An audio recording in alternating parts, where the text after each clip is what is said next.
மாண்புமிகு ஆளுநர், தமிழக ஆளுநர் அவர்களை தமிழக பாரதிய ஜனதா கட்சியின் தலைவர் திரு அண்ணாமலை அவர்களின் தலைமையில் கட்சி நிர்வாகிகள் அனைவரும், மூத்த கட்சி நிர்வாகிகள் அனைவரும் இன்று சந்தித்து சில கோரிக்கைகளை வைத்தோம்.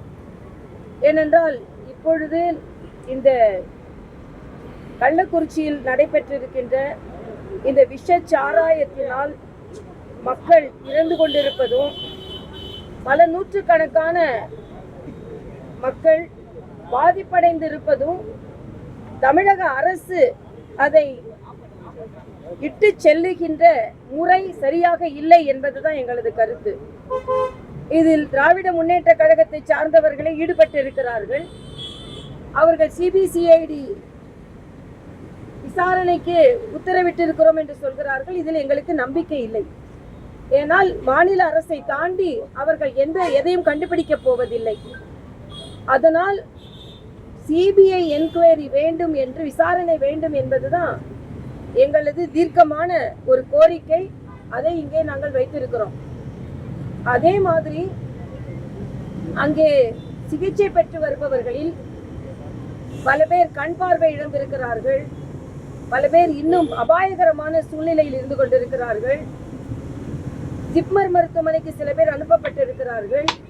ஆக எந்த மருத்துவமனையில் யார் சிகிச்சை பெறுவது என்பதில் கூட குழப்பம் நிலவி இருக்கிறது. புதன்கிழமைதான் இங்கே இது கண்டுபிடிக்கப்பட்டிருக்கிறது என்று வெளியில் சொல்லி இருக்கிறார்கள். ஆனால் செவ்வாய்க்கிழமையே அதிகமான பொதுமக்கள் மருத்துவமனைக்கு வந்திருக்கிறார்கள். இதை மாவட்ட நிர்வாகம் கண்டுபிடிக்க தவறிவிட்டது. அது மட்டுமல்ல, அடுத்த நாள் கலெக்டரோடு உட்கார்ந்து திராவிட முன்னேற்ற கழகத்தை சார்ந்த எம்எல்ஏவும் உட்கார்ந்து இதை மறைத்திருக்கிறார். கலெக்டர் மீது நடவடிக்கை எடுத்திருக்கிறோம் என்று கலெக்டரை மாற்றி இருக்கிறார்கள், சஸ்பெண்ட் செய்யல, அவரை மாற்றி இருக்கிறார்கள். எஸ்பியை சஸ்பெண்ட் செய்திருக்கிறார்கள். ஆனால் அவர்களோடு அமர்ந்து பொய்யை சொன்ன எம்எல்ஏ மீது எந்த நடவடிக்கையும் இல்லை. ஆக இந்த அளவிற்கு மக்கள் பாதிக்கப்பட்டாலும் அரசியல் ரீதியாகவே அவர்கள் நடந்து கொண்டிருக்கிறார்கள். ஆக இந்த பாராபட்சம் நிச்சயமாக கண்டிக்கத்தக்கது. அது மட்டுமல்ல, இங்கே அவ்வளவு மக்கள் பாதிக்கப்பட்டு பல பேர் உயிரிழந்து கொண்டிருக்கின்ற நிலையில் அந்த துறையின் அமைச்சரோ இல்லை என்றால் முதலமைச்சரோ அங்கே சென்று பார்க்க வேண்டும் என்று கூட நினைக்காதது எந்த அளவிற்கு திராவிட மாடல் அரசு தமிழகத்தில் உள்ள மக்களை மதிக்கிறது என்பது எடுத்துக்காட்டாக இருக்கிறது. அதே போல இதை ஜனநாயக நாட்டில் ஒரு குற்றம், ஒரு பிரச்சனை ஒரு மாநிலத்தில் நடந்தது என்றால் அதை கண்டிப்பதற்கு அனைத்து அரசியல் கட்சிகளுக்கும் உரிமை இருக்கிறது.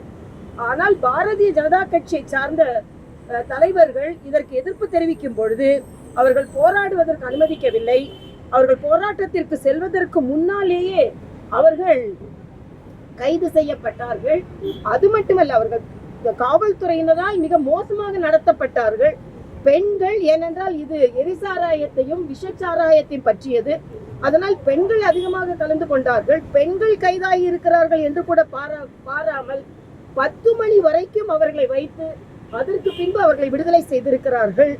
அவர்களை மிக மோசமாக நடத்தியிருக்க ஒரு அரசியல் கட்சி நிர்வாகிகள் போல இல்லாமல் குற்றவாளிகள் போல நடத்தி இருக்கிறார்கள். இதையெல்லாம் வன்மையாக கண்டிக்கத்தக்கது. இதையெல்லாம் குறித்து நாங்கள் மரியாதைக்குரிய மாண்புமிகு ஆளுநர் அவர்களும் சொல்லிட்டேன்.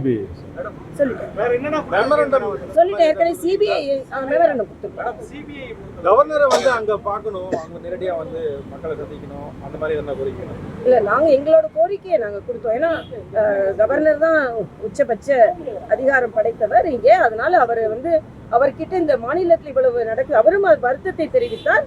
ஆனா எங்களோட கோரிக்கையை நாங்க கொடுத்திருக்கோம்.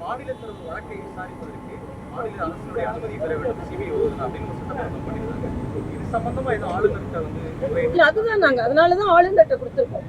ஏன்னா ஏன் சிபிஐ வேணான்னு சொல்றாங்க? சிபிஐ உங்களுக்கு மடியில பயம் இல்லைன்னா, கனம் இல்லைன்னா சிபிஐ விசாரிச்சுட்டு போட்டோம். ஏன் குற்றவாளிகளை தானே கண்டுபிடிக்க போகிறார்கள். இவர்கள் ஏன் பயப்படுகிறார்கள்? குற்றவாளிகள் கண்டுபிடிக்கப்பட போகிறார்கள். குற்றவாளிகள் கண்டுபிடிக்கப்பட்டால் அது இவர்களை சார்ந்தவர்களாக இருக்கும் என்பது இவர்களுக்கு தெளிவாக தெரியும் திராவிட முன்னேற்ற கழகத்திற்கு. நாம இதற்கு கேட்கிறோம், இந்த மாதிரி குற்றவாளிகள் எங்கே இருக்கிறார்கள் என்று கண்டுபிடிக்கப்படுவதோ, இந்த மாதிரி குற்றம் பின்பு நடக்காமல் இருப்பதற்கு தான் சிபிஐ என்கொயரி கேட்கறது. ஏன் இவங்க தடுக்கிறாங்க? இவர்களுக்கு என்ன அப்ப குற்றவாளிகளை இவர்கள் பாதுகாக்கிறார்கள் என்றுதான் அர்த்தம். இதைத்தான் நாங்க சிபிஐ என்கொயரி கட்டாயம் வேணும் அப்படின்றத நாங்கள் வலியுறுத்தி இருக்கிறோம். அதே குற்றச்சாட்டை தான் அவங்களும் முன்வைக்கிறாங்க. இப்ப சிபிஐ விசாரிக்கும் பட்சத்துல அவங்க மத்தியில் ஆட்சியில் இருக்க பாஜக ஆதரவா செயல்படுவாங்க, இங்க உள்ளவங்க மேல தேவையில்லாத கைதுகள் நடக்கும் அப்படிங்கிறத அவங்க திமுகவும் அதை முன்வைக்கிறாங்க. இல்ல சிபிஐ என்கொயரி இவங்க மட்டும் மத்தல கேட்கறாங்கல்ல, சிபிஐ என்கொயரி இப்ப நீட்ல சிபிஐ என்கொயரி போட்டிருக்கு, தைரியமா தானே போட்டிருக்காங்க, குற்றவாளிகள் கண்டுபிடிக்க வேண்டும்ன்றதுக்காக தானே. அதனால எல்லாமே இவங்க யூகத்தின் அடிப்படையில் இவங்க சொல்ல முடியாது. பயம் இல்லை என்றால், ஏனென்றால் சிபிஐ என்கொயரி வேண்டும் என்பது பொதுமக்களின் கோரிக்கை, அரசியல்வாதிகளின் கோரிக்கை மட்டும் இல்ல. குற்றவாளிகள் கண்டுபிடிக்கப்பட வேண்டும் என்பதில் பொதுமக்களும் குறிப்பாக இருக்கிறார்கள். அதனால இது முற்றிலும், அதாவது இவங்க எல்லாத்தையும் அரசியலாக்குவாங்க, ஆனா இது அரசியலாக்க கூடாதான். நான் இதுக்கு முன்னாலே அவங்க எதிர்கட்சியா இருக்கும்பொழுது என்னென்னலாம் அரசியலாக்குனாங்கன்னு மக்கள் நன்றாக புரிந்து வைத்திருக்கிறார்கள். அதனால இன்று முற்றிலுமாக திராவிட முன்னேற்ற கழக அரசு குற்றவாளிகளை பாதுகாக்கிறது, குற்றத்தை மறைக்க பார்க்கிறது.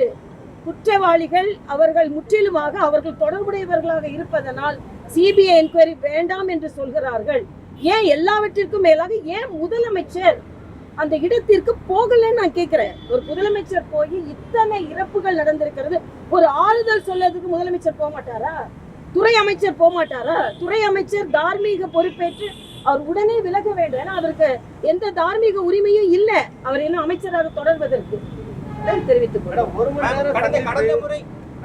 நேரம் சந்திப்பு ஆளுநர் என்ன உத்தரவு கொடுத்திருக்காங்க உங்களுக்கு? என்ன ஒரு நாங்க இதோட தீவிரத்தை பொறுத்து எங்களோட என்னென்னலாம் நடந்து கொண்டிருக்கோம் நாங்கள் விவாதித்தோம். இதே மாதிரி தான் திமுக ஃபைல்ஸ் கொண்டு போய் கொடுத்திருந்தோம். அது தொடர்பா இல்ல இப்போதைக்கு நாம இப்ப எதையுமே நம்ம வேற எது டீவியேட் பண்ண வேணாம்.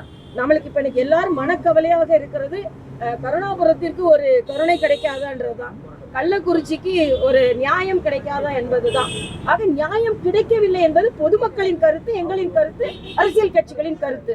ஆக நாங்க இதை தெளிவாக அவரிடம் சொல்லி இருக்கிறோம். நிர்வாகிகள் சம்பந்தப்பட்டிருக்காங்க சொல்றீங்களா? ஆதாரம் எதுவும் கொடுத்துறீங்களா ஆளுநர்கிட்ட? நாங்க என்னென்ன கொடுக்கணுமோ அவர்கிட்ட கொடுத்துருக்கோம். ஆதாரம் கொடுத்துறீங்களா மேடம்? இல்ல அது என்னால சொல்ல முடியாது. ஏற்கனவே மாநில தலைவர் உள்துறை அமைச்சருக்கு தலைவர் ஆளுநரை சந்திச்சு அடுத்த கட்ட நடவடிக்கை இல்ல நாங்க சிபிஐ என்கொயரியில தீவிரமாக இருக்கோன்றதான் நாங்க சொல்றோம். சிபிஐ ஆளுநர் உறுதி அளித்திருக்காரா மேடம்? நாங்க ஆளுநர்கிட்ட கொடுத்திருக்கோம். ஆளுநர்கிட்ட கொடுத்தா அவரு அதை ஏற்றுக்கொண்டிருக்காருன்னு அர்த்தம். பாதகம் செய்பவரை கண்டால் நாம் பயங்கொள்ளலாகாது பாப்பா, மோதி மிதித்து விடு பாப்பா, அவர் முகத்தில் உமிழ்ந்து விடு பாப்பா. அண்மை செய்திகளை உடனுக்குடன் தெரிந்து கொள்ள இணைந்திருங்கள் இயம்நாடு தொலைக்காட்சியுடன்.